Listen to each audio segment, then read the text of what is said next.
Greetings to all of you who have joined us for this lesson today as we look at constructivism. Sounds like something from the new theory of relativity designed to be applied in the intermediate classroom, right? Well, it isn't. It's actually a very simple and logical idea which, if you can successfully apply it, will place you into the category of super teachers.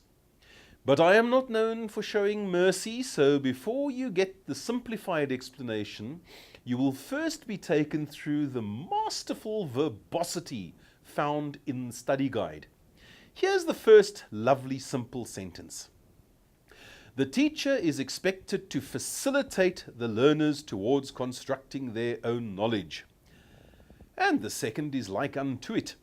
The learner is purposefully engaged in an activity by which he can make better sense of his linguistic world. One more to give you brain strain. The learners make meaning for themselves of this concept, which then becomes embedded in the framework of their existing frame of knowledge. Right. So what does all of this mean in simple English? The answer lies in the verb construct, which means to build or make something, typically a building, road, or machine. Now bear with me while I become just a little metaphorical. Imagine that the house being built there is in fact the scholar's own knowledge and understanding. It is the scholar himself who does the building. The teacher's job is to provide the scholar with the bricks and cement and all the other materials, then to direct him in how to use these things to produce the house.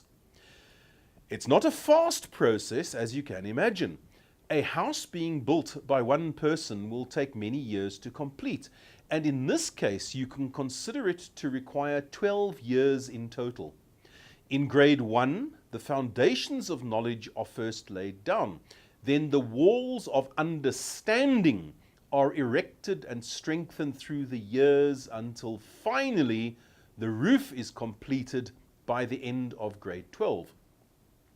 Now let us put this into clear literal language before we go back to look at other details in the study guide.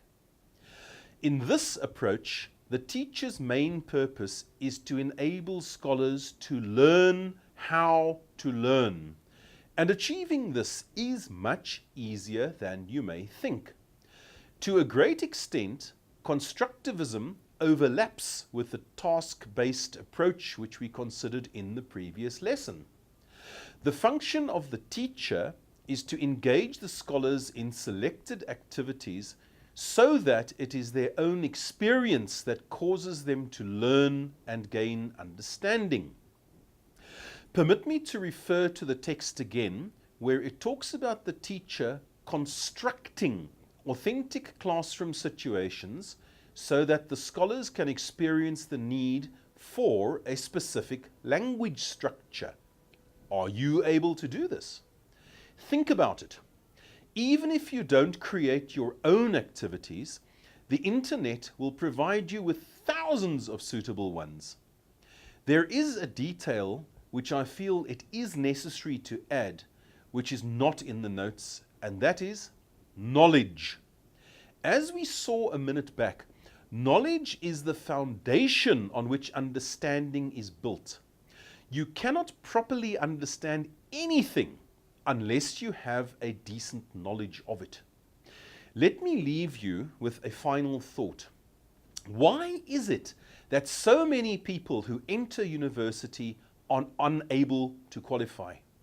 Well, there are multiple reasons for this, but I suspect that one of the primary ones is that they were never taught how to study from an early age.